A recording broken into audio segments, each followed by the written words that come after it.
Est-ce que tu as déjà été paralysé par le choix? Le choix de la réponse à un mail. Tu viens de recevoir un mail, tu sais pas quoi répondre. Tu vas répondre trop vite et n'importe quoi, ou 3 jours après, certes ton mail il sera cool, mais au final, la personne qui t'avait contacté n'a absolument plus besoin de toi et tu viens de rater une opportunité. Ou alors des choix beaucoup plus conséquents, des choix de carrière par exemple. Est-ce que tu dois rester salarié ou quitter ton taf, devenir entrepreneur, faire du YouTube ou des blogs, peu importe, créer une boutique e-commerce, t'as tout un tas de possibilités et il y a des choix qui sont parfois très simples, comme qu'est-ce que je vais manger à midi, ou des choix qui sont beaucoup plus compliqués, qui vont impacter toute ta vie et avoir des conséquences énormes. Et en fait, le choix fait partie de notre vie courante, de notre vie quotidienne. Tu as choisi de cliquer sur cette vidéo, tu as choisi d'investir du temps de ta vie pour m'écouter te parler. Et moi aussi, j'ai fait un choix en tournant cette vidéo, j'aurais pu faire n'importe quoi d'autre au final, mais j'ai choisi consciemment de te faire cette vidéo. Donc au final, le choix fait partie de nos vies à 100%, et pourtant 99,9% des gens prennent des choix comme si c'était une fatalité. Ils ne réfléchissent pas forcément de la bonne façon et en fait, ils font des choix comme ça vient à l'instinct. Mais non, il y a véritablement des méthodes, des techniques qui permettent bien tout simplement de prendre des choix beaucoup plus éclairés. Et c'est ce qu'on va voir dans cette vidéo. On va voir ensemble comment apprendre à choisir vite et bien, ou alors aussi à choisir bien un peu plus longuement, mais avec des méthodes qui vont te permettre de prendre les bonnes décisions et de ne jamais avoir de regrets. Donc si tu es prêt, bien tout simplement, hop là, tu attaches ta ceinture parce qu'on est parti pour un bon petit moment. Je pense que la vidéo va être assez longue, mais juste avant que la vidéo commence, et évidemment tu le sais, une fois n'est pas coutume, je vais t'inviter à t'abonner et à lâcher un petit pouce bleu sur cette vidéo à la fin de celle-ci et uniquement à la fin de celle-ci, puisque je veux évidemment que tu sois sûr de ton coup et que tu n'aies pas de regret, que le choix que tu vas faire de t'abonner soit le bon. Donc n'hésite pas à t'abonner à la fin de la vidéo si la vidéo t'a plu. Je te remercie d'avance. Et avant de rentrer dans le vif du sujet avec de véritables méthodes décisionnelles, on va d'abord caractériser qu'est-ce qu'est le choix. Un choix, c'est tout simplement un manque de certitude, c'est un moment d'incertitude. Si tu n'as pas de doute sur ce que tu dois choisir ou non, en fait tu ne fais tout simplement pas de choix. Pour l'exemple, on va prendre par exemple le montage vidéo. Imagine que tu aies déjà un montage,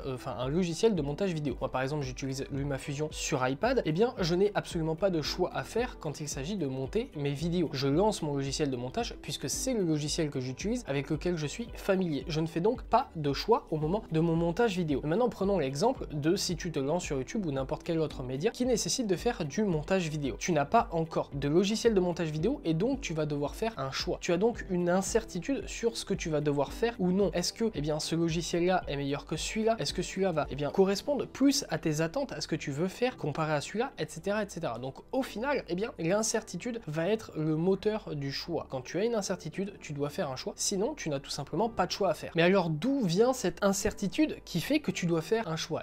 Tout simplement l'incertitude vient d'un manque d'informations. Tu n'as pas les informations nécessaires pour avoir une décision claire, nette et précise. Reprenons l'exemple du montage vidéo. Imaginons que tu aies deux logiciels de montage qui s'offrent à toi. Il y en a un qui est très complexe mais qui offre des performances énormes et l'autre qui est très facile avec des performances beaucoup plus simples. Du coup, tu ne sais pas comment choisir entre les deux.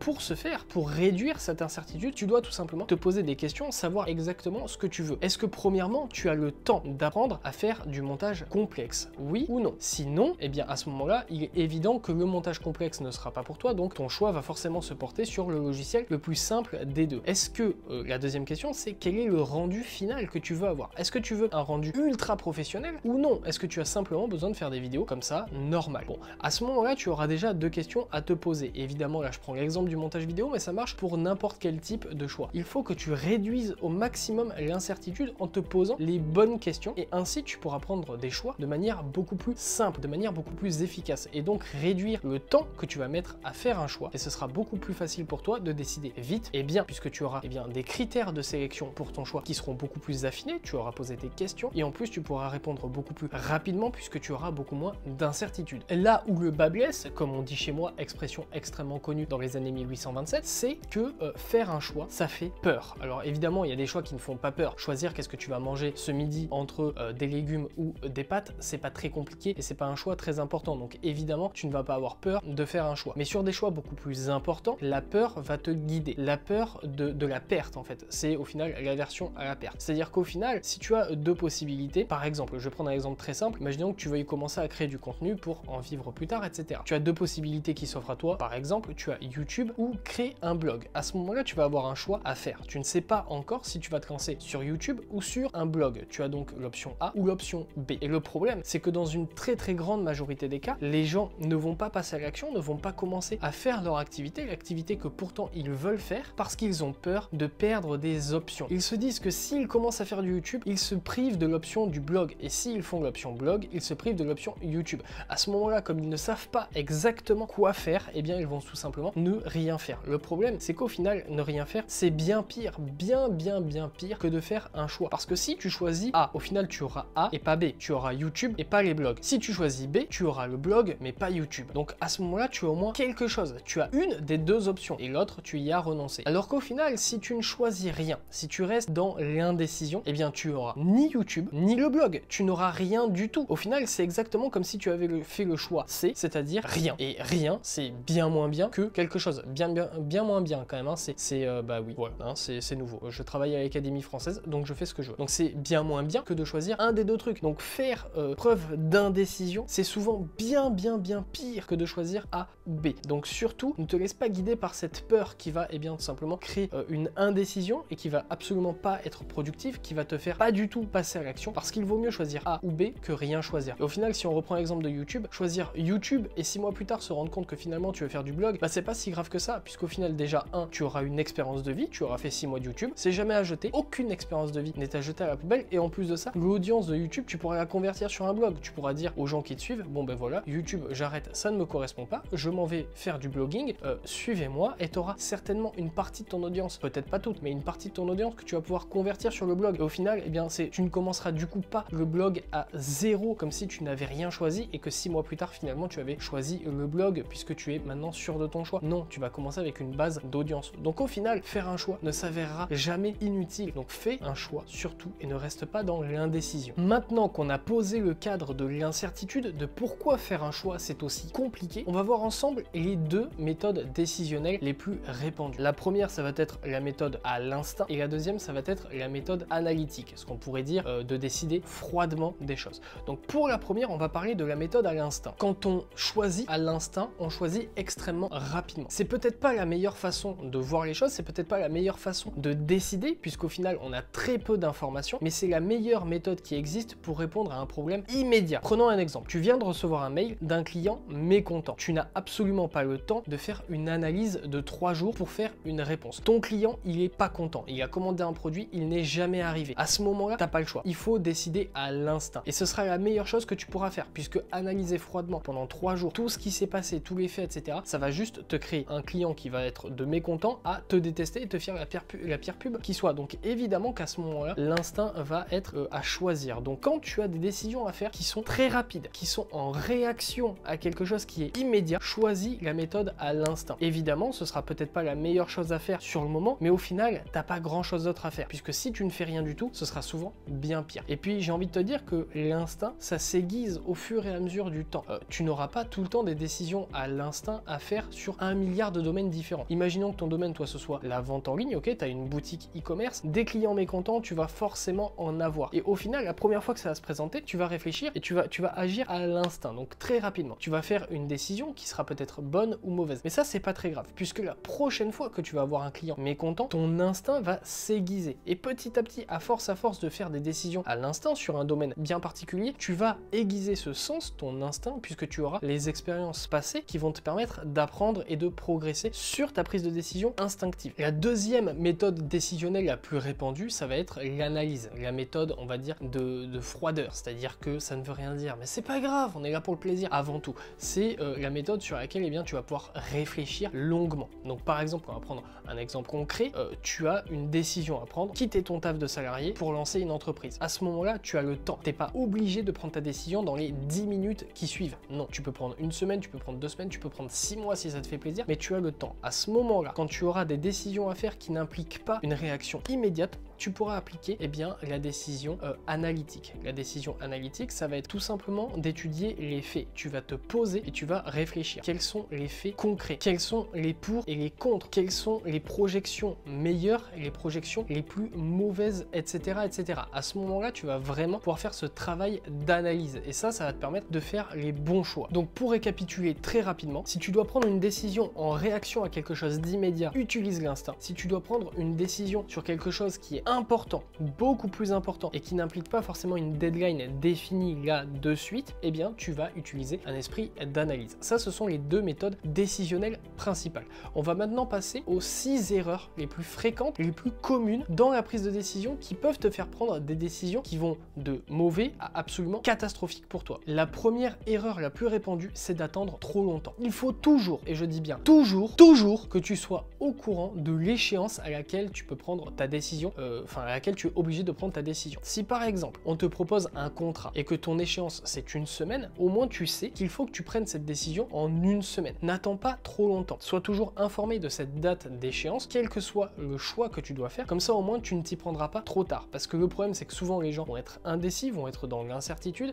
ils vont repousser, et c'est comme ça qu'on perd véritablement des opportunités en or dans la vie. Donc, sois toujours informé de la deadline que tu as pour prendre ta décision. Comme ça, tu n'attendras jamais trop longtemps. Dans le même registre, la deuxième erreur la plus fréquente, c'est au contraire de décider trop vite. Pourquoi prendre une décision en 5 ou 10 minutes quand tu as une semaine devant toi pour prendre ta décision? Toujours être dans le juste milieu. Ne pas attendre trop longtemps, mais ne pas décider trop rapidement. C'est au final la même chose, sois au courant de l'échéance à laquelle tu dois prendre ton choix. Comme ça te permettra de jongler entre trop vite et trop longtemps. Tu auras un juste milieu et comme ça, tu pourras prendre des décisions les plus éclairées possibles puisque tu auras eu le temps d'analyser les faits, etc. La troisième erreur la plus commune, c'est de toujours se fier à son instinct. C'est une erreur qui est principalement, mais pas que évidemment, commise par les gens qui sont passionnés ou impulsifs. Et j'y connais quelque chose puisque je suis quelqu'un de plutôt passionné, c'est-à-dire que quand je me lance dans quelque chose, je vais y aller à 6800% et je suis quand même plutôt très impulsif. Donc au final, c'est une erreur que je connais bien et c'est une erreur à ne surtout pas commettre. Comme on l'a vu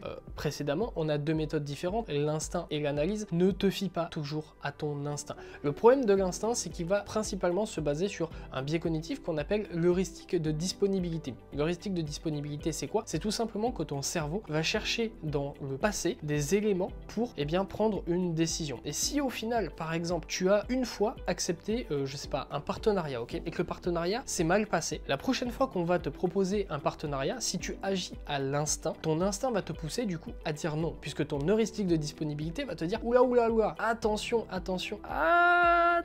La dernière fois que tu as dit oui, ça s'est très mal passé. Donc ton instinct va te dire niet, on fait pas ça, c'est hors de question. Alors que si ça se trouve, ce partenariat-là, ce serait très bien passé, il était beaucoup plus sérieux. Donc ne te fie pas toujours à l'instinct, comme on l'a vu précédemment. Utilise ton instinct quand tu n'as pas le choix, quand il faut que tu agisses en réaction immédiate à un élément que tu ne peux pas contourner, que tu ne peux pas délayer à plus tard. La quatrième erreur principale commise lorsque l'on a des choix à faire, c'est d'investir trop d'énergie dans les recherches. Donc là, au final, encore une fois, on jongle un petit peu entre les deux. On est passé de l'instinct à maintenant la méthode analytique. Lorsque tu vas faire des analyses, que tu vas essayer de trouver des faits, trouver des choses concrètes sur lesquelles tu vas pouvoir baser ta décision, n'investis pas trop d'énergie en recherche. Ce que j'entends par là, c'est qu'il ne faut pas que tu fasses non plus des recherches sur absolument tout et n'importe quoi. C'est très dangereux de faire ça puisqu'au final, tu vas noyer ton esprit dans un espèce de brouillard d'informations. Il ne faut pas avoir trop d'informations quand il s'agit de faire un choix puisque le cerveau humain ne supporte absolument pas d'avoir trop de possibilités devant lui. Et pour t'illustrer ça, je vais te donner un exemple très simple que tu connais très probablement. On va prendre Netflix. Netflix, il y a des milliers, des millions, je sais absolument pas, de séries, d'animés,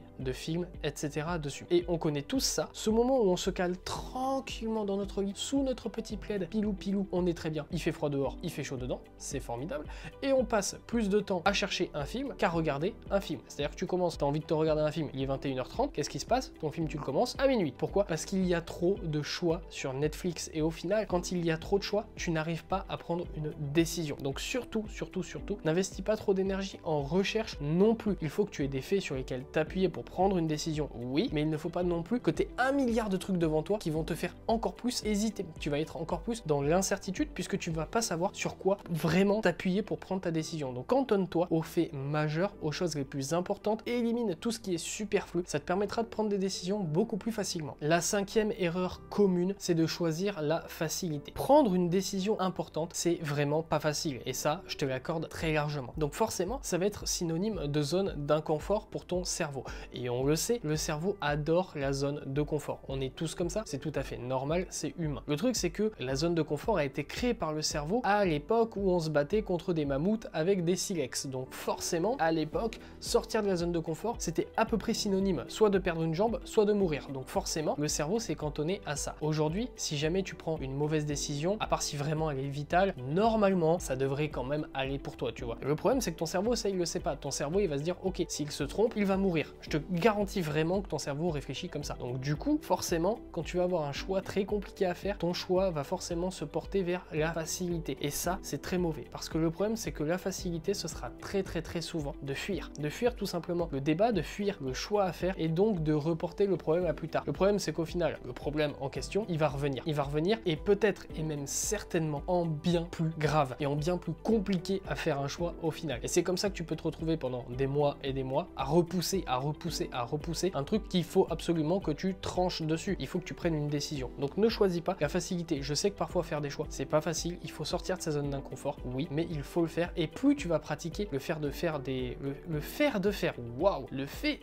des choix consciemment réfléchis, plus tu vas aiguiser ton sens de la décision et au final, eh bien au bout d'un moment, ce sera beaucoup plus facile. La 6e erreur commune, c'est de suivre aveuglément les spécialistes. En fait, le fait est que lorsque l'on ne sait pas comment choisir quelque chose, tu vois, t'es complètement dans l'incertitude, c'est le brouillard, c'est la merde, t'es là en mode oh là là non, est-ce que je dois acheter un nouveau yacht ou une nouvelle villa, je sais pas quoi faire de mon argent, qu'est-ce que... Non, à ce moment-là, ce que tu vas faire, c'est que tu vas bien te pencher vers des spécialistes. Par exemple, tu ne sais pas quoi faire de ton argent, tu vas aller voir un mec qui va placer ton argent. Ok, très bien. Aller voir des spécialistes, c'est très bien. Aller voir des gens qui savent mieux que nous, c'est évidemment une bonne façon de prendre des choix. Le problème, c'est qu'il ne faut pas non plus tomber dans le travers de cette méthode. C'est-à-dire qu'il ne faut surtout pas que tu te dises ok, ce mec-là, c'est un spécialiste, je lui fais aveuglément confiance, il fait ce qu'il veut avec ma thune, c'est pas grave, de toute façon, lui, il aura la bonne décision. Non, parce que ça, c'est encore une fois la solution de facilité qu'on a vue juste avant. C'est-à-dire qu'au final, tu reportes le problème puisque tu le donnes à quelqu'un d'autre. Le problème, c'est que à ce moment-là, ce qui risque de se passer, c'est que le spécialiste, il se trompe. Sauf que toi, c'est toi qui vas assumer les conséquences, pas lui. Il s'en fout complètement. Donc, fie-toi à des spécialistes, évidemment, renseigne-toi auprès d'eux, mais surtout, ne prends jamais de décision sans comprendre pourquoi est-ce que tu prends la décision. Si tu dois investir dans les crypto-monnaies, par exemple, ne te dis pas simplement que parce qu'un mec c'est mieux que toi, il va forcément tout faire mieux que toi. Non, il faut que tu sois au courant de ce qui se passe, de pourquoi est-ce que tu vas prendre la décision, et évidemment, tu peux t'appuyer sur l'avis d'un spécialiste, mais pas aveuglément. 4e partie de cette vidéo, et tu le vois peut-être venir, on va parler en fait d'une 7e erreur, et à elle toute seule, elle prend une partie entière de la vidéo. Pourquoi? Parce qu'elle est gravissime. C'est vraiment la pire chose que tu puisses faire, c'est de prendre des décisions sous l'influence de tes émotions. Ça, c'est la pire chose à faire. Vraiment, c'est la pire chose à faire. On connaît tous ce moment où on a envoyé se faire foutre un mec et que 5 minutes plus tard, on s'est dit merde, j'ai plus de taf, ok? Sur le moment, la colère a dicté ta décision. On a tous fait ça un jour ou l'autre, prendre une décision impulsive sous le coup de l'émotion, la colère, la tristesse, peu importe. Et à ce moment-là, c'était la meilleure chose à faire pour nous puisqu'on était drivé par cette émotion. 5 minutes plus tard, on s'est rendu compte qu'on avait fait une énorme connerie. Donc vraiment, n'écoute jamais tes émotions pour prendre des décisions. Les émotions, c'est niette. On prend des décisions éclairées, on prend des décisions précises, on prend des décisions réfléchies.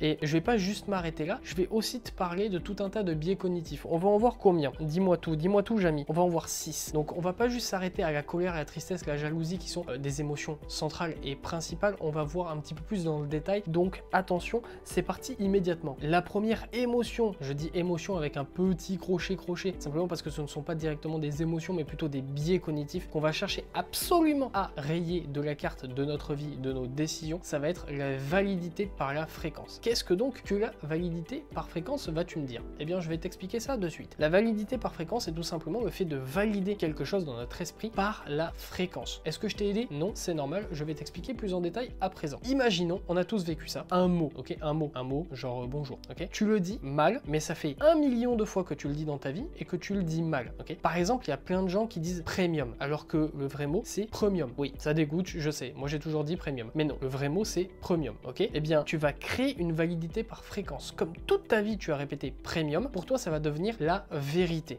Alors, tu me demandes pourquoi est-ce que je te parle de vocabulaire? Eh bien, tout simplement parce que dans les choix, ça va être la même chose. Si toute ta vie, tu as fait un choix en particulier, que tu as toujours privilégié quelque chose, la validité par fréquence va s'imposer lorsque tu vas faire à nouveau un choix. Et ça va être véritablement difficile pour toi d'aller à l'encontre de cette validité par fréquence. Donc, ne te fais jamais avoir. Lorsque tu vas prendre une décision, réfléchis bien à est-ce que tu prends cette décision parce que tu as toujours pris des décisions qui étaient à peu près les mêmes dans ce domaine-là, ou est-ce que c'est parce que c'est vraiment la bonne décision à faire, enfin à prendre. Donc voilà, la validité par fréquence, j'aime bien ne pas cut ces petits moments où je bafouille, ça rend les choses plus humaines, bordel de merde. Eh, on est tous des humains, on bégaye tous à un moment donné dans notre vie, eh ben moi ça m'arrive souvent, eh oui c'est la vie. Donc la validité rater par fréquence, hop là, ça dégage. Le deuxième biais cognitif qu'on va chasser de nos vies, c'est le biais rétrospectif. Qu'est-ce que donc le biais rétrospectif? C'est tout simplement le fait qu'une fois qu'une action est accomplie et qu'il y a des conséquences, on va s'auto-persuader qu'on savait à l'avance ce qui allait se passer. Je vais donner un exemple concret et très simple. On va prendre pour exemple le football, parce que ça illustre plutôt bien le propos. Imaginons l'équipe de France, ok? Imaginons la Coupe du Monde 2018. Bon, imaginons maintenant que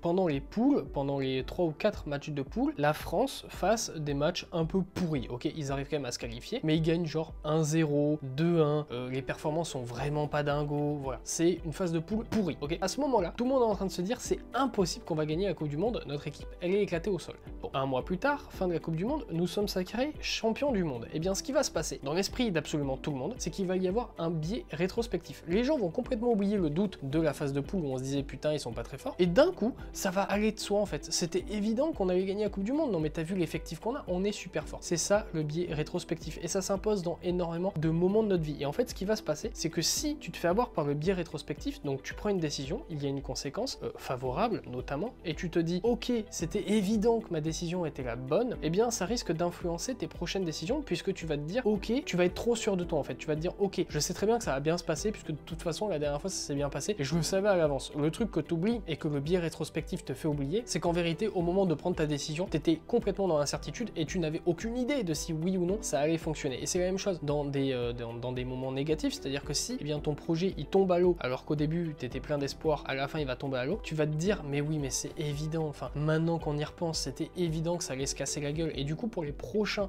choix que tu vas avoir à faire, tu risques eh bien tout simplement de faire preuve de cet esprit-là de rétrospection, c'est-à-dire de te dire eh bien de toute façon ça va pas marcher, puisque tu vas te baser sur le manque de confiance que tu vas avoir eu. Troisième biais cognitif, le sentiment de contrôle. Il ne faut pas faire de péché d'orgueil, c'est-à-dire que quand on a l'impression que c'est nous le maître de la situation, on va prendre des décisions en se disant qu'on est le boss absolu et que de toute façon on va absolument réussir tout ce qu'on fait, puisque de toute façon on ne peut pas échouer puisqu'on contrôle la situation. J'ai envie de te dire qu'en 2008, pendant la crise des subprimes, je pense vraiment que la banque Lehman Brothers, qui était une des plus vieilles banques des États-Unis, qui pesait des milliards et qui eh bien gérait le business comme Jaja, se disait vraiment qu'ils contrôlaient absolument la situation. Ils ont fermé, ils ont fait faillite, c'est un des plus gros scandales de l'histoire de l'humanité de la banque. Donc, il ne faut jamais faire preuve d'orgueil, ok? Tu ne contrôles pas tout, et jamais tu ne contrôleras tout. Et ça, il faut vraiment le garder à l'esprit. C'est pas parce que tu as l'impression d'être le maître absolu de la situation que c'est le cas. Il y a des facteurs externes que tu ne pourras jamais contrôler. Donc ne fais jamais preuve d'orgueil, ne te dis jamais que de toute façon tout va rouler comme sur des roulettes qui roulent, puisque de toute façon tu contrôles. Non,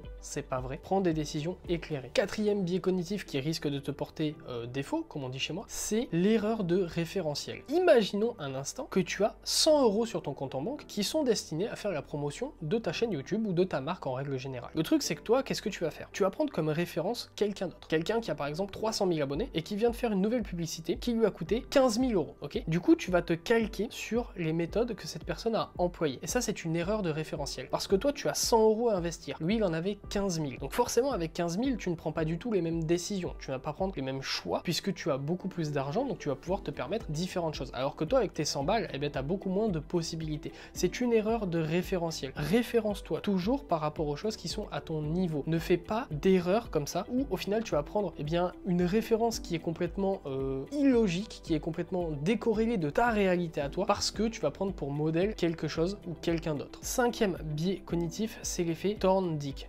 Thorndike, comme on dit en Americans. C'est le fait de prendre des décisions qui sont agréables sur le court terme, mais qui auront des impacts négatifs sur le long terme. En fait, on connaît à peu près tous ce moment-là, c'est ce qui s'appelle tout simplement la procrastination. C'est le moment où tu vas choisir la facilité plutôt que la difficulté. C'est agréable sur le court terme et ton cerveau il adore ça. Oh que oui, il adore ça. Mais sur le long terme, au final, ta décision est catastrophique puisque tu risques de passer à côté de quelque chose, puisqu'au final, ta situation ne va pas s'améliorer puisque tu vas reporter le problème à plus tard. Donc ne fais pas ça, ne cherche pas forcément l'agréable tout de suite. Parfois effectivement il y a des décisions qui vont eh bien, ne pas du tout être agréables sur le moment donné, mais qui plus tard auront des effets ô combien positifs sur ta vie. Et enfin, sixième biais cognitif à éviter, c'est l'aversion à la perte. Celui-là il est extrêmement connu. L'aversion à la perte, c'est tout simplement le fait qu'on a plus peur de perdre par exemple 10 € que d'en gagner 20. C'est-à-dire que si on te propose de gagner 20 €, mais qu'à côté on te dit mais tu risques de perdre 10 €, tu auras plus peur de perdre 10 que de gagner 20, même si tu as une chance sur 2 de gagner ou de perdre. Donc au final, ça c'est un biais cognitif à absolument éviter.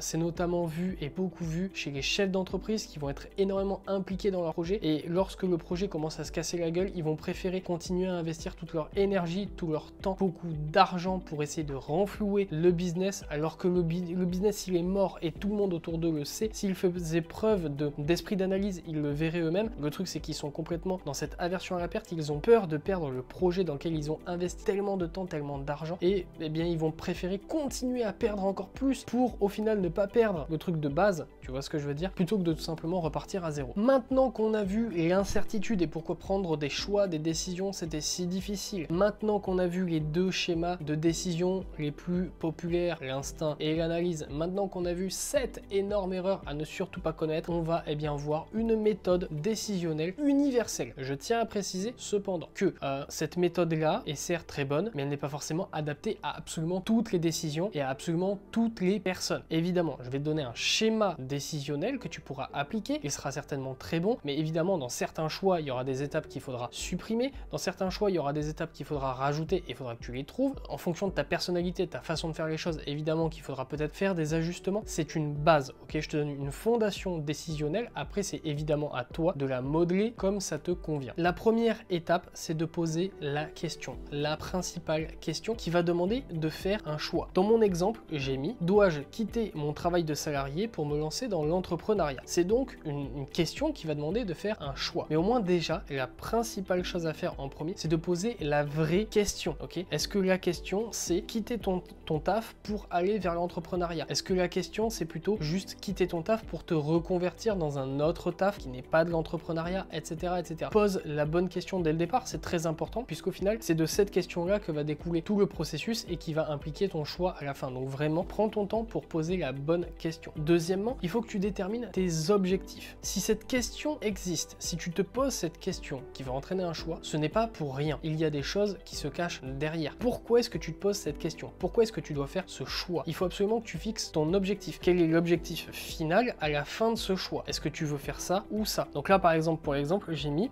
l'objectif de la décision de quitter ou non son taf pour devenir entrepreneur, c'est par exemple, je cherche à gagner en liberté afin de vivre une vie à 100% en accord avec mes valeurs. Ça, c'est ton objectif. C'est le pourquoi tu te poses la question et où est-ce que tu veux arriver. Très important de fixer exactement les objectifs auxquels tu veux arriver à la fin pour ensuite prendre une décision qui sera évidemment en accord avec l'objectif visé. Troisièmement, on va lister puis analyser les différentes possibilités, les différentes options. Donc là, par exemple, dans l'exemple, oui, j'ai posé oui, je quitte mon taf pour devenir entrepreneur. Non, je ne quitte pas mon taf pour devenir entrepreneur. Ou les deux, je garde mon taf et je deviens entrepreneur. J'ai fait simple, on va dire que ce sont les trois grandes possibilités, les trois grandes options que tu as si jamais tu te poses cette question. Il y en existe peut-être d'autres, mais je n'allais pas non plus lister 50 possibilités. Maintenant donc qu'on a posé, qu'on a listé les possibilités, les options qu'on avait, eh bien on va les analyser. Donc j'ai fait un petit tableau incroyable, regarde, je te montre ça, pas magnifique? Waouh, putain, mais sans déconner, je suis un artiste. J'ai mis donc oui, non, les deux. Et j'ai posé des faits qui me correspondraient si jamais j'étais à peu près dans ce choix. Donc par exemple, dans oui, je dois quitter mon travail d'entrepreneur, de salarié pour devenir entrepreneur, j'ai mis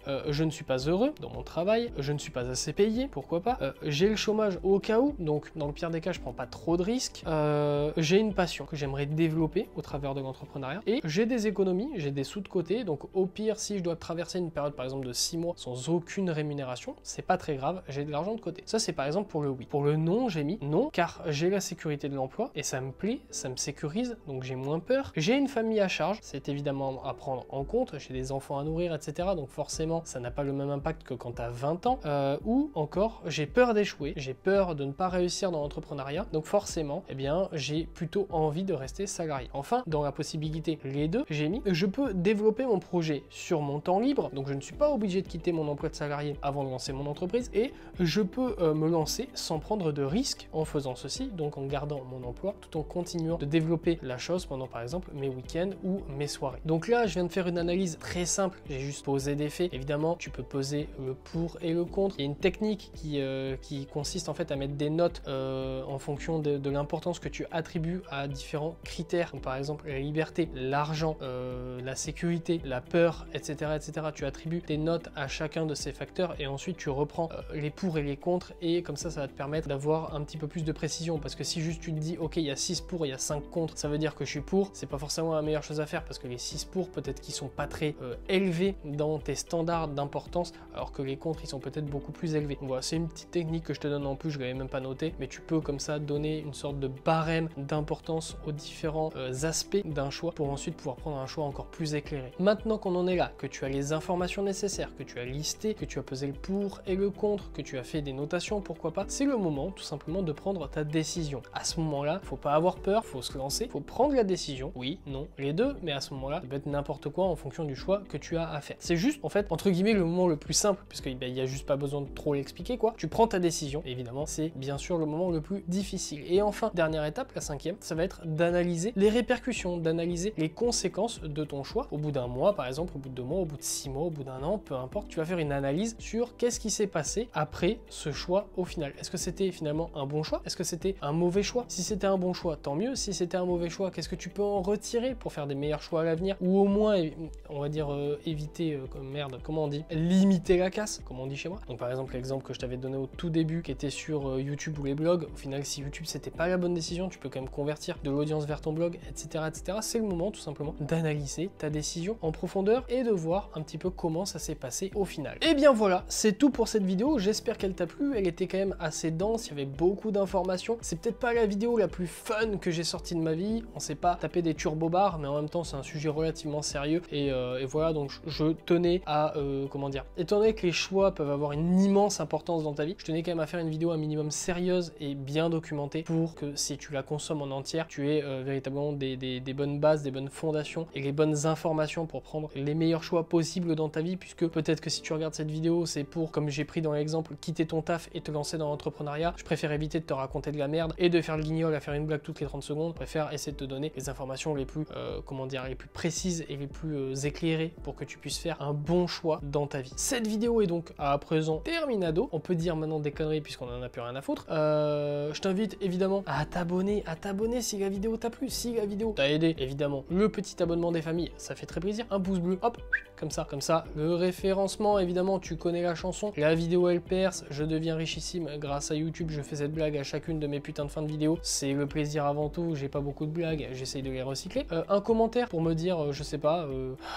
J'adore la quiche. J'adore la quiche, c'est un bon commentaire. Parce que la quiche, en vrai, c'est bon. Et j'ai glissé. Et nous, on se dit, eh bien, à vendredi. À vendredi pour une nouvelle vidéo. En attendant, prends soin de toi. Reste fort, reste focus. Et fais les bons choix dans ta vie. N'aie pas peur de l'incertitude. Au pire du pire, on en rigolera dans 10 ans. Allez, je te laisse là. Tchuss.